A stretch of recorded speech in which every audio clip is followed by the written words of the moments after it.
'Cause like a winter tonight, I thought I would always have light. The quick flash that you gave to me, so dark I could barely see.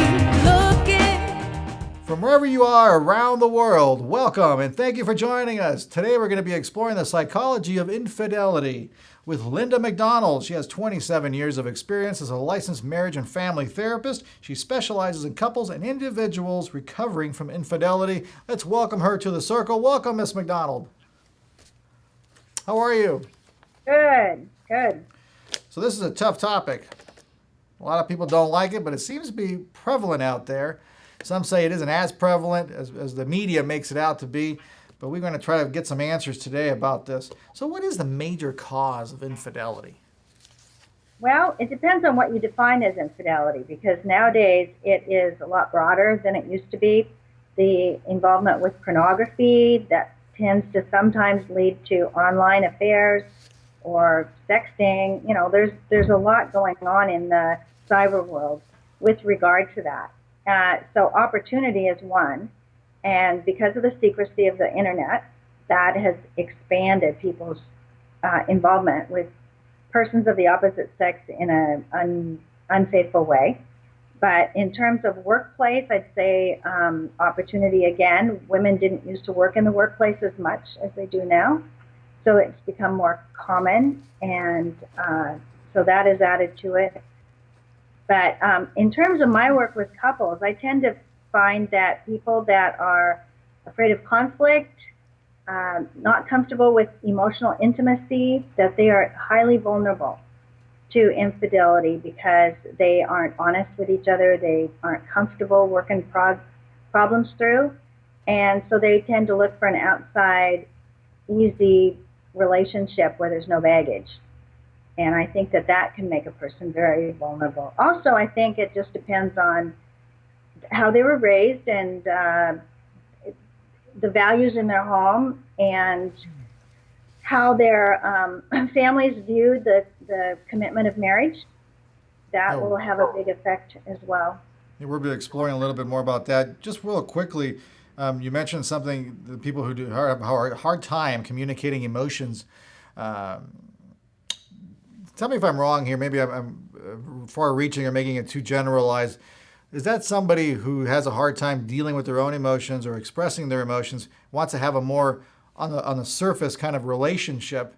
So when it gets too deep, they look for another on the surface relationship. Is that a fair assumption? I would say that can happen, especially if they don't want to be exposed. They don't want somebody to really know what's going on deep down. I just think that real relationships don't fit the fantasy that Hollywood portrays. And we romanticize relationships, and we sometimes look outside for that because it's easier. You know, there's no crying babies. There's, just the normal difficulties that there are in a normal marriage. And everybody's cloud nine when you first meet them. And it does have an effect on, one thing that they've been doing a lot of research more recently on is the effect on the brain chemistry. That there are hormones released like dopamine and phenylethylamine that when you become infatuated with someone, that fresh love feeling, it can mimic the effect of morphine on the brain. And the more forbidden a relationship is, the higher the effect on the brain in terms of the neurotransmitters that are being released. So definitely the brain chemistry has a big part of people wanting to even follow up on a potential affair, because it's not the same as a comfortable marriage. That's really interesting. So do you think, is there a distinction between why men and women have affairs? The research that I'm familiar with in the past has been that men tend to be drawn into affairs for more sexual reasons and women for more emotional reasons.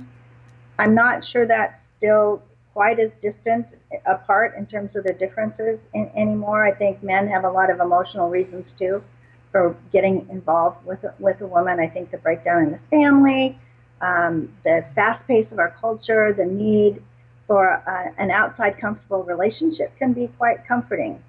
And so I think there's emotional reasons on both sides, but more typically, women are far more interested because of the emotional aspect than just the physical. Interesting. And does religion help at all in this case?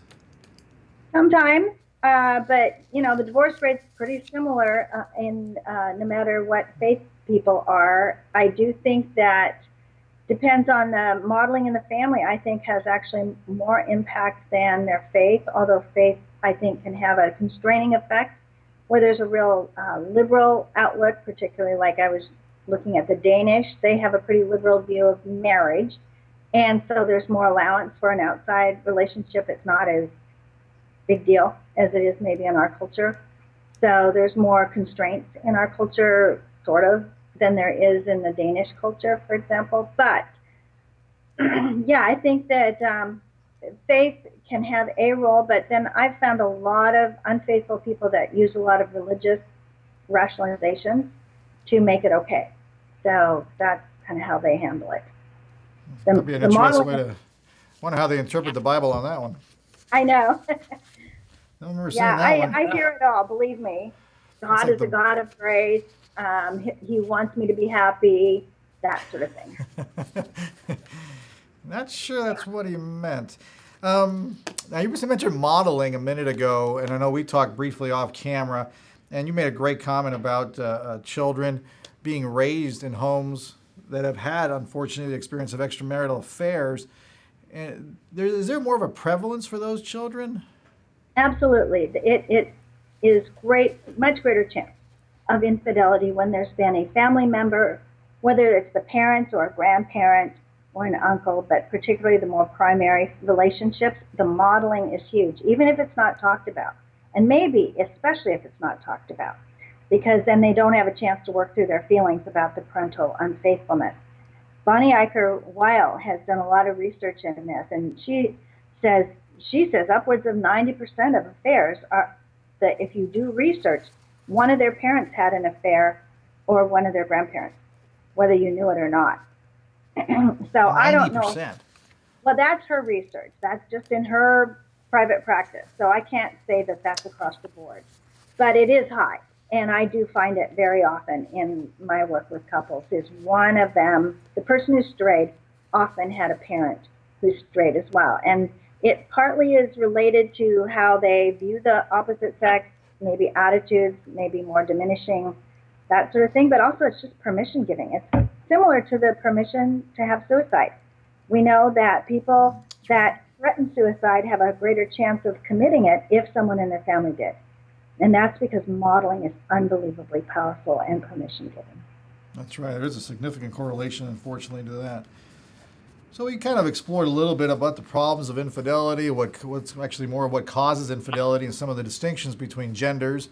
One more question before actually we get to your expertise. How do you help people who've gone through this? But before we get to that, are there any differences in age groups? Do you see it more prevalent 25 to 35-year-olds? Is it more prevalent for 70 plus? The shorter marriages are more vulnerable. The longer marriages apparently are less. However, I think it's all over the map, to be honest with you, because I've been very surprised at the middle-aged and older couples that have had an affair. And so I think it's culturally determined more than age. I do think younger people have been socialized to be more accepting of sex outside of marriage, and that will make them more vulnerable to straying when they're in marriage. And so Dr. Shirley Glass documents that in her book, that a person's attitudes about sex before marriage will influence their behavior after. And so that can have a role. My last question before we find out your tools of the trade. Do you think the media helps or makes it worse? Oh, it totally makes it worse. I think they glorify it. Bridges of Madison County, I was getting ready to say good movie, and I almost fell for the trap. Yeah. I know. Well, it is a good movie in terms of its artistic value and poetry, but the values in it are terrible. And And Hollywood, I think, glorifies it. It's all over all the social media, what's going on with them, and in a way that's permission giving. But I think a lot of times in a movie, you're rooting for the person having the affair because you're feeling sorry for them, that they're in this loveless marriage and they really need somebody outside of the marriage to make them feel better. And they don't show the damage afterwards, the collateral damage. That's true.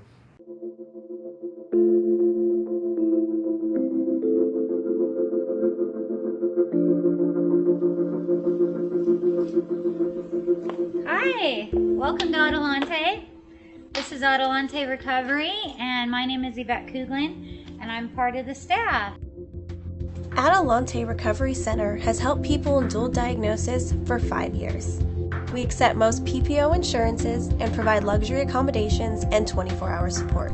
To speak with an admissions counselor, call 1-888-242-4450. A lot of time we don't even know what's wrong with us, and sometimes we need to get away to figure that out.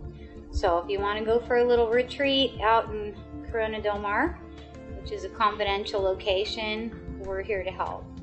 So we're only a phone call away. Thank you.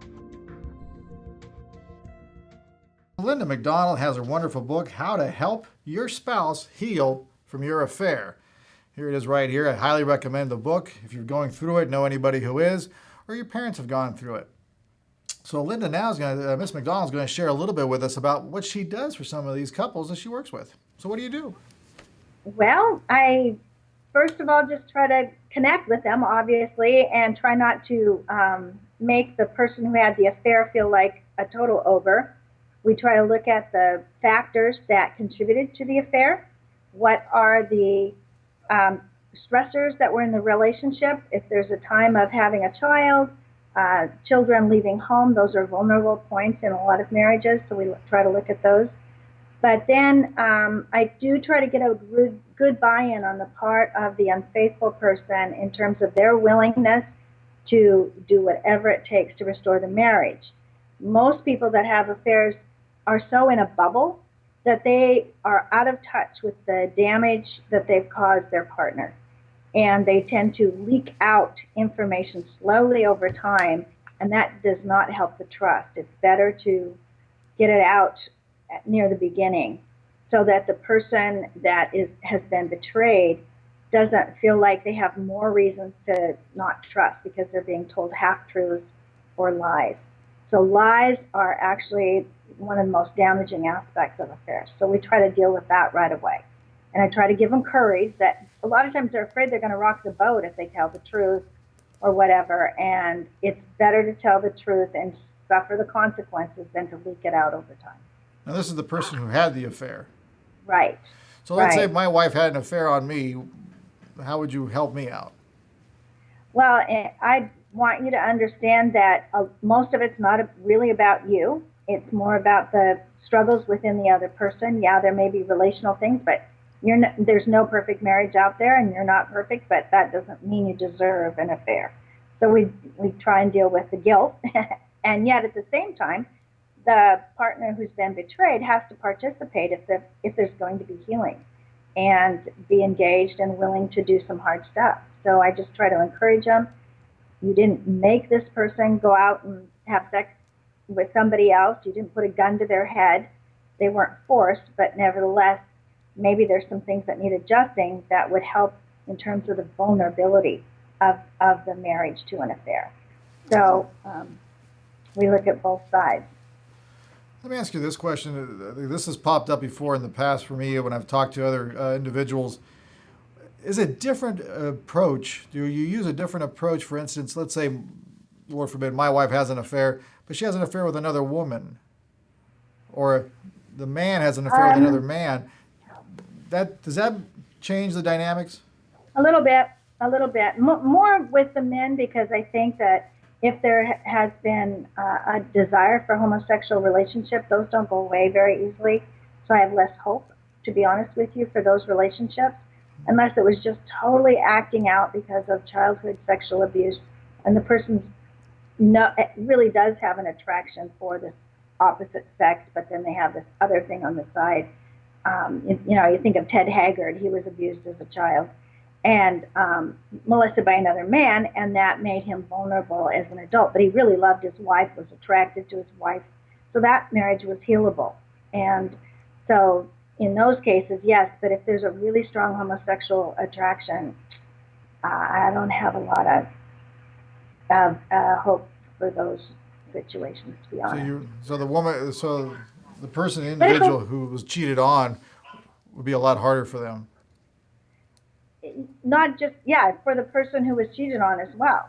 The picture of it, the mental images, that's pretty hard to deal with.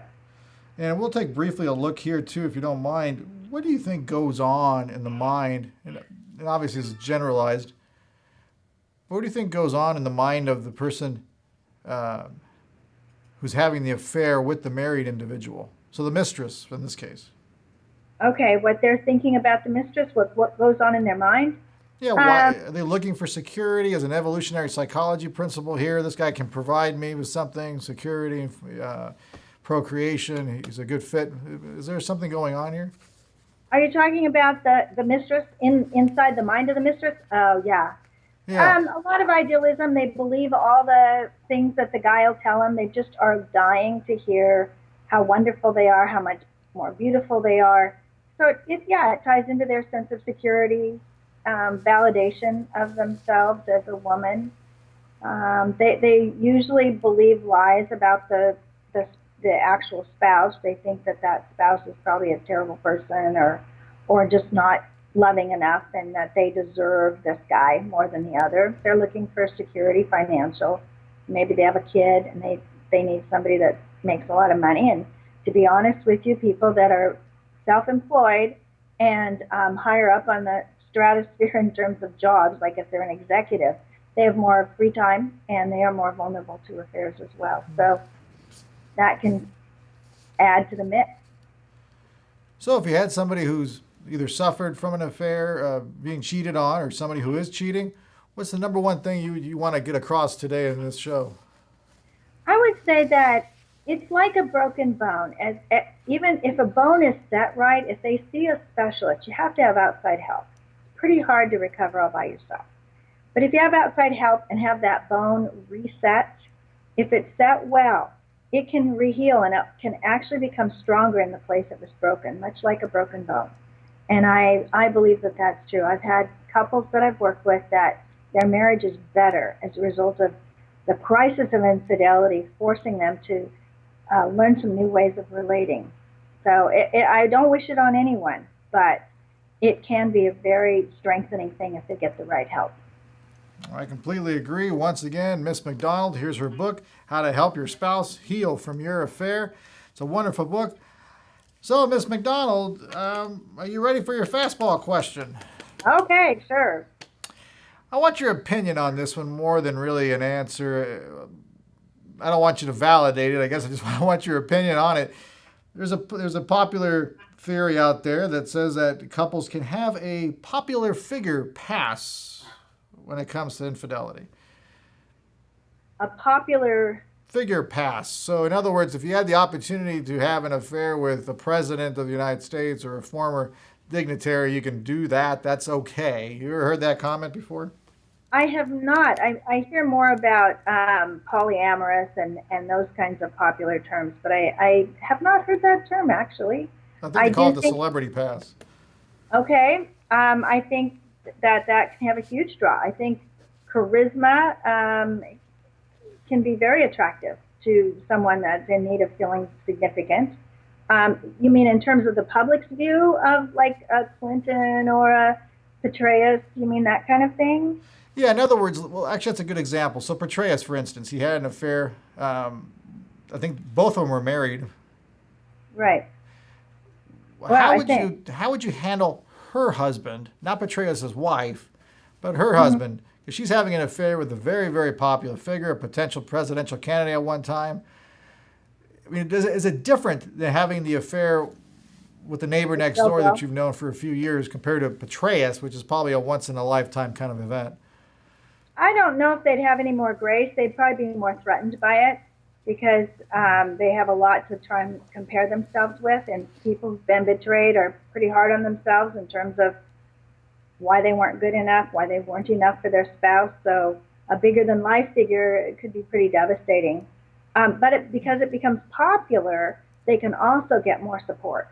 Most of the time when people have affairs, they're very private and they feel isolated. There's nobody there to be with them when they grieve and they go through all this sorrow.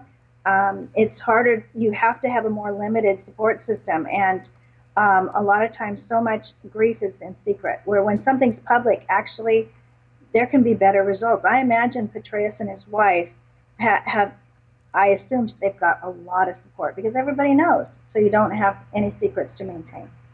That's interesting. So the novelty of the secret may have ignited the fuel in the beginning, but it wears out pretty quickly. Yeah. Excellent. Thank you so much again, Ms. McDonald, for being on The Circle. Once again, Ms. McDonald's book, How to Help Your Spouse Heal from Your Affair. How do we get a hold of you? Because I know a lot of people are going to want to know more about this. Okay, well, of course, Amazon.com has my book, and then I have a website, Linda J. Macdonald, MacDonald.com. That's Perfect. probably the best way. Wonderful. Thank you again. Thank you, everyone, for joining us. Remember, wherever there's psychology involved, we are there. We'll see you next time.